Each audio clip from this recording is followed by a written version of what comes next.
You know what always cheers me up? Rolled up aces over kings. Check raising stupid tourists and taking huge pots off of them. Playing all-night high-limit hold'em at the Taj. Stacks and towers of checks I can't even see over. And Thrive Loud with Lou Diamond. Want to learn from those that are taking their lives, their businesses, and their passions to the next level? Best-selling author of Master the Art of Connecting and professional speaker Lou Diamond is here to connect you to some of the most inspiring and amazing people on the planet. Get ready to thrive loud with Lou Diamond. Welcome, everyone, to another spectacular episode of Thrive Loud with Lou Diamond, connecting you to the most inspiring and amazing people that are thriving each and every day. I'm your host, Lou Diamond. Today on Thrive Loud, we have a French-Canadian whose talent for leading creative companies is beyond compare. As Chief Executive Officer of Cirque du Soleil, he guided the organization through a period of astounding growth and then brought it back to life during the massive upheaval of the COVID-19 pandemic. His current book, Balancing Acts, shares what it takes for anyone, regardless of position or industry, to embrace the value of creative leadership. Thrive Loud listeners, Executive Vice Chairman of the Board for Cirque du Soleil, Daniel Lamarre. Daniel, how are you today? I'm good, Lou. Very, very nice to be here.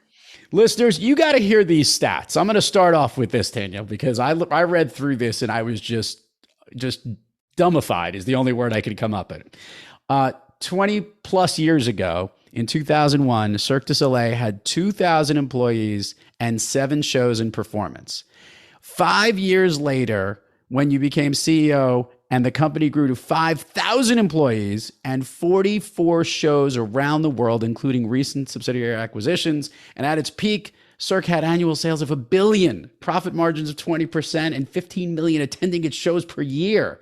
That's more than all 39 Broadway shows combined. That is incredible. Have you ever thought about how impressive that is just back in time when that happened? I have to tell you, you don't realize it because it's one show at a time and you're as excited as the next show you're building on. And that's why I've been driven all my life by creativity, because that's what brought the company when it was before the crisis. And the good news today is we're bringing back right there. So listeners, I'm going to give you the run of show here so that you understand. I want to talk a little bit about your connection to Cirque du Soleil and the love for the creativity. We're going to hit what happened during the pandemic and how Cirque du Soleil challenged it. And then we're going to move forward and moving onward and upward, if you would, which is what we do on Thrive Loud, talk about balancing acts and the future of Cirque du Soleil. So let's just talk about this. I want to know this about you specifically, Daniel. Have you always loved entertainment? I always did. And, I went through working in PR, then becoming the CEO of a TV network. And then all of a sudden, I received this phone call from the founder, Guy Laliberté. That was 21 years ago.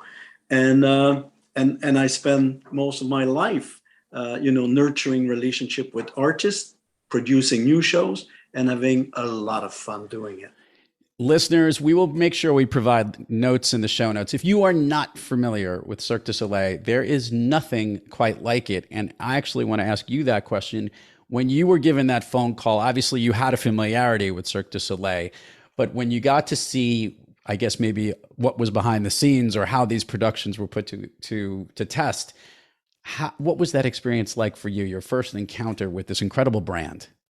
Yeah, it's interesting because when I joined, I remember I said to Guy, I'm a quick listener. I'll grab it. It's going to be very, very quick for me. And he laughed at me, rightly so, because there is nothing like Cirque du Soleil. So it took 2 years of my life running the world with Guy Laliberté to really understand that it was a unique business model, that it was a unique organization. And as Harvard Business School once said, we have created a new category of shows, and it's called Cirque du Soleil. I want to ask this question. Why did he need to bring you in at that time? Yeah, at the time, his partner was leaving the company, and he felt that he needed another business guy to work with him, and he thought that we were very complementary, and we were. And that's why we had so much fun working together, because he's an amazing visionary, and I'm the one that had a lot of fun making his idea happen. That was my job. So these incredible ideas, and for the listeners who've never seen one of these performances, go see one. But more notably, the talent level, it's not just a circus. This is not a circus. This is a level of acrobatics, gymnastics, dancing, art form, balance, probably some of the most technical stages you've ever seen in your life, all brought together. What did you have a feeling of kind of onus and responsibility, a little bit of pressure to say, not only do I have to maintain this incredible product, but now I have to take it to a next level? I would love to know, as the leader of this, what you personally were feeling in running such a great brand. That was overwhelmed for me, because when I realized the potential that this global brand had, and there was so many new markets, we came from visiting 50 cities around the world.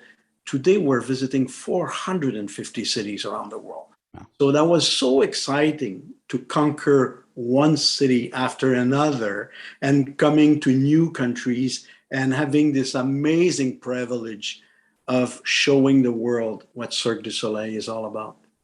So there was growth, and all that growth that I mentioned, tremendous, unbelievable success, which must be rewarding financially, but also as a leader as well. I think our listeners would love to know, I guess, managing that growth over these years. Has there always been one central mission that you've led the company towards? Has it adapted over time? I think our listeners would love to hear your leadership style in seeing the growth of this organization over the years. Yeah, the vision has never changed. We wanted to, invoke the imaginary. We wanted to get the emotion and the senses of people around the world. And that's what we were trying to achieve at every new shows that we will produce.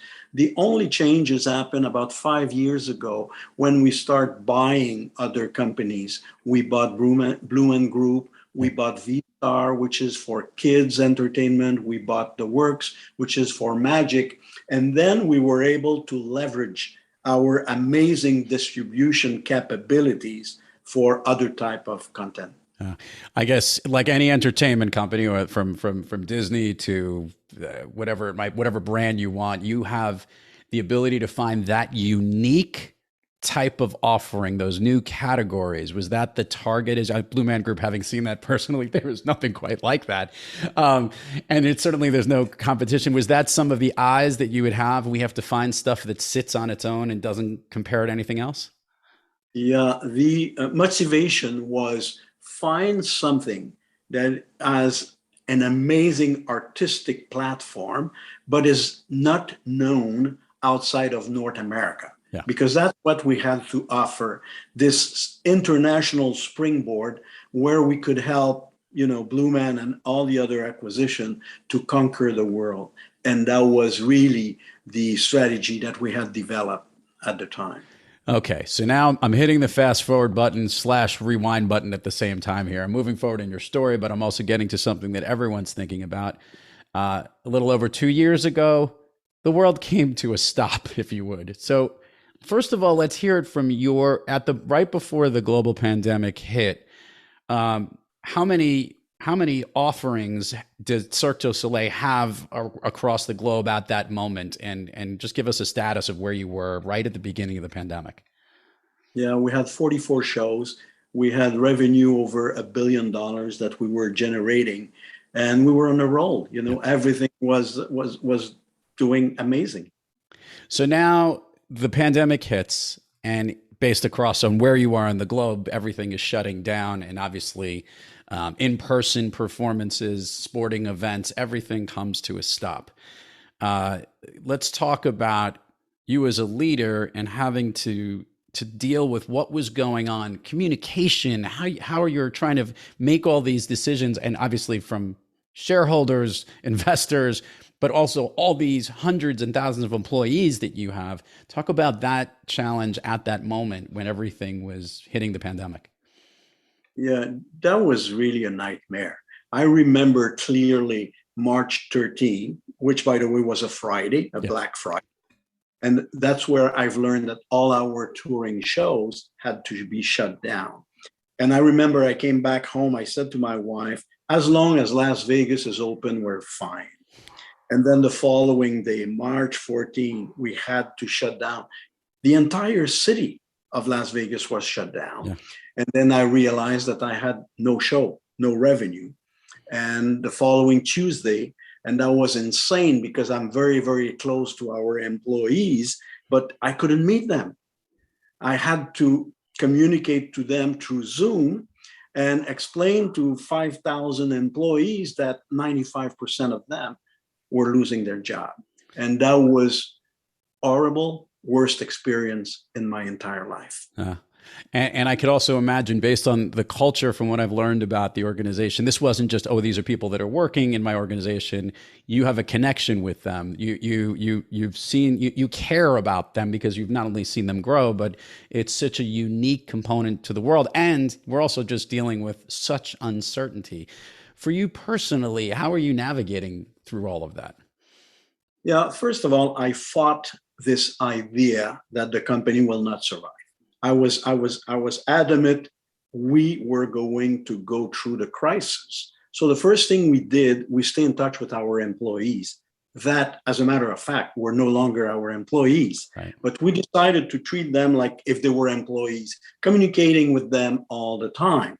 And as a result of it, when we have convinced investors to reinvest in the company to relaunch our activities, that was much, much easier to bring our former employees back. And that was probably the best thing we did, is staying in touch with our people. So very fittingly, and a perfect segue here, and obviously a phenomenal name for a book, by the way. This is beyond a balancing act that you had to do as a leader, because as the message is about helping to come up with creative leadership, you now had to try to not only figure out how to be true and pride to your people, but you also had to try and figure out a path forward and balance that as switches started to turn back on. So let's hit the fast forward button a little bit. The readjustment and the reentry, because I know we're recording this in early 2022. We're not quite fully there yet, I imagine, but we're certainly further along the way of where we've been. Can you talk about maybe that getting the circus started again, so to speak, and how we got back to the business of entertainment? Yeah, first of all, we've been, because the brand is globally known and so strong, we've been able to convince investors to re-inject $375 million in relaunching our activities. And then we focused on reopening Las Vegas first because it's very, very important. It accounts for close to 50% of our profit. And I remember I was visualizing, a little bit like sports athletes are doing, I was visualizing myself at the opening of our first show. And I can tell you that was really emotional last June when we reopened and then we reopened our 7 shows in Vegas. So now all our shows are back in Vegas. We have a new show that just opened in Orlando. We have 3 touring shows traveling. Right now we have 1 in London, 1 in Punta Cana, and 1 in Seattle. And now in the foreseeable future, we're going to reopen 1 show per month, which says that in a year from now, we will be almost at the same position that we were just before the crisis. The question I have for you with this, and this is every executive within an organization has had to face certain challenges. And you mentioned the ability to first try and communicate to your people and getting them in front of Zoom. We're talking about people who are normally on stage and they're upside down about half the time or underwater or whatever it might be. But the ability to get back in person and get people to connect and go to an event or be entertained in person. Can you talk about, you had your own immersion to see the business back up and running, but can you also talk about maybe those that were in the audience with you on how important it was to be at one of your live shows? Yeah, that was amazing because I always thought that when live entertainment will come back, people will be there.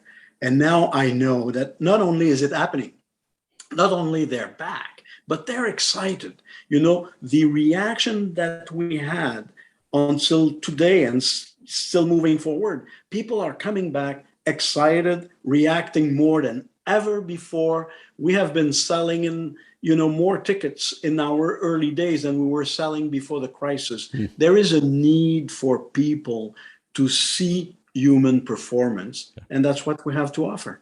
Daniel, creative leadership. And I can't think of a better title from somebody who's been doing this, not just at Cirque du Soleil, but all the entertainment firms that you worked for before and in a creative world. But embracing the value of it, which is what Balancing Acts is all about. Don't give the whole book away, but I would love to know a little bit of a teaser as to some of the key components or the key traits that great leaders need to deploy in being creative and how it could help maybe their business, not in the entertainment business, how they could use these tools in other areas. Totally, because I've been spoiled all my life, and in particular at Cirque du Soleil, working with an amazing creators, our founder, Guy Laliberté, and then having worked with the Beatles, and then having worked with James Cameron, and observing an amazing amount of great creators. It has changed me personally, and it has changed me as a business leader because I have been able to see how creativity is important. It is at Cirque, but not only at Cirque. And that's the learnings I'm offering to the people that will look to the book, because I truly believe, and it's a bit radical, but that's my point of view, there is no business without creativity. Yeah. I'm on page with you, and I think that's actually the thing. And I guess this is rewinding a little here. You really had to be creative to manage this type of a business through a pandemic. And if there's anything, I'd love to know an exact example of something maybe that you did that you've never had to do before, which was obviously an example of a true balancing act and trying to put this stuff together that you had to deploy in this moment and taking the company back on track. Yeah, I think you have to have this sensitivity to your employees and to your artists in particular. And the one thing and the reasons why I think the people were willing to follow me when we have emerged from the crisis is because they know that I love what they do, that I respect what they do. And as a leader, it's very, very important that you care, but that you're able to show your employees and your artists in particular that you're there for them. Yeah. That's the role of a leader. Yeah, it has a role of empathy. I totally get you on this, and really embracing what they do each and every day. I love asking this question to guests in the program. I want to see where this goes. To say you've been thriving in your career is an understatement, and it's a true tribute, and you should be very proud of what you do, because if you look at this career, and even in crisis, you have figured out a way to move onward and upward. But we all have days when we're not quite kicking on all cylinders. We're a little off our game. Daniel Lamarre, when you have trouble thriving, what practice do you seek, or maybe which individual do you seek out to get yourself back on the thriving track? Yeah, first of all, for me, I believe in doing a workout on a regular basis, because on my treadmill, that's where my computer works. And if I'm down, like everybody is down, that's where I'm cranking myself back.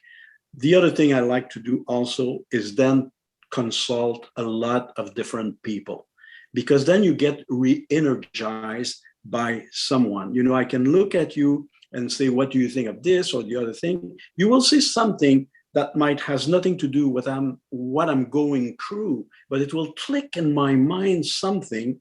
And without you knowing, you might be part of the solution that I'm looking for. And those are the two things that I do. I work out, and I work out intellectually by talking to a lot of people and consulting to a lot of people to make up my mind. I like it.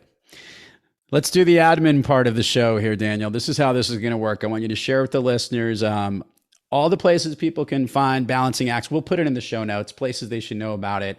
And what's coming up on the calendar for Cirque du Soleil? Obviously, we're recording this late January, so this is the early part of 2022. What should people be looking forward to as it relates to Cirque du Soleil and yourself? Yeah. First of all, they have to go to Vegas because our shows are back, and we're going to open another one, a new one at the New York Casino. It's a new type of cabaret show that we're going to open in March. We're going to visit most of the North American cities with our touring shows in the next year. So they should be on the lookout in their own city, because for sure, we are going to visit most of the city in North America. And as far as I'm concerned, I'm going to meet as many people as I can, because I see myself now with my book as an evangelist of creativity. And I hope I will help as many people as possible to be more creative in their personal and professional life. I love it. Love it. We're going to put all the links for where everyone can get Balancing Acts. We're also going to show one of my favorite clips from one of my favorite shows that you have, which we'll put on the show notes so they could see the what has to be the coolest stage of all time. If you have not seen the show but he's not wrong. Go to Vegas. Go just watch that one. Even if you've seen it, see it again, just to watch what hydraulics in action look like is the best way I could describe it, let alone incredible performances. Okay. Daniel, you ready to go down Fun Street with me here on Thrive Loud? Sure. Okay. Do you like the movies? I do. And I have to admit that in the last couple of years, I spent more time on Netflix than I never did, like most of the people. All right, so I'll ask you two questions related to this. First of all, do you have an all-time favorite movie or one that you love to watch over and over again whenever it's on? There are a lot of movies, obviously, that I like.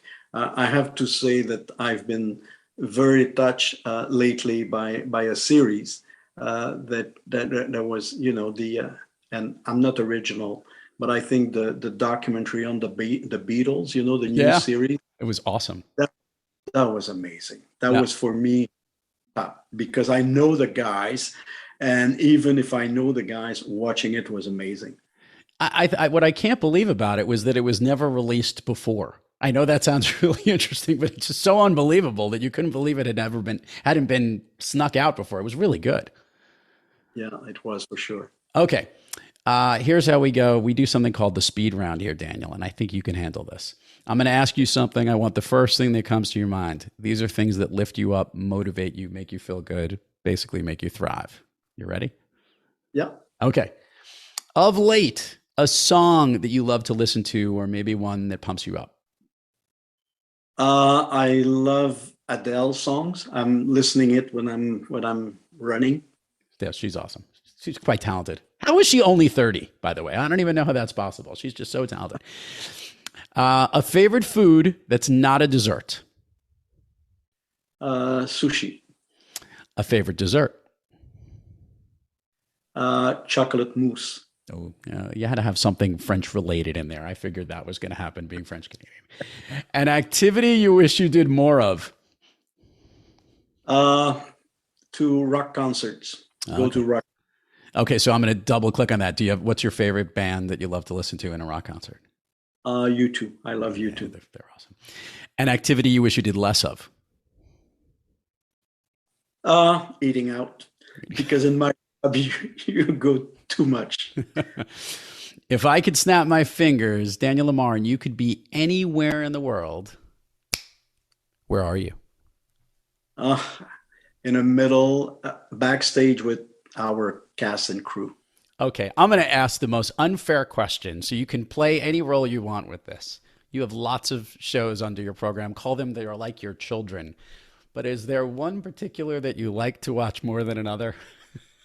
It's because emotionally, it has been so tough for me to convince the Beatles to do the Love show in Vegas. So when I sit there and watch the show, I play back all the meetings I had until we got that deal, because we were the first and only entertainment company that were allowed to do a show with the music of the Beatles. Wow. It was spectacular, by the way. I did see it in Vegas, and when it came out, it's just amazing. And you can't go wrong with the music. So Daniel Lamar, truly a pleasure to have you on the show. Everyone needs to know balancing acts, what it takes for anyone, regardless of position or industry, to embrace the value of creative leadership. Truly a pleasure to have you on Thrive Loud. Thank you for everything you're doing, and keep moving onward and upward, my friend. Thank you, Lou. It was a pleasure. Thank you very much. And to all our listeners out there, thank you for joining us. And until next time, keep moving onward and upward. And remember, be brief, be bright, be gone. You've been listening to Thrive Loud with your host, Lou Diamond. Check us out on the web at thriveloud.com and follow us on Instagram, LinkedIn, Twitter, and Facebook at Thrive Loud. And check us out on the Good Pods app at Thrive Loud, where you can follow, listen, and connect directly to Lou and all of the Thrive Loud episodes. Thanks for listening.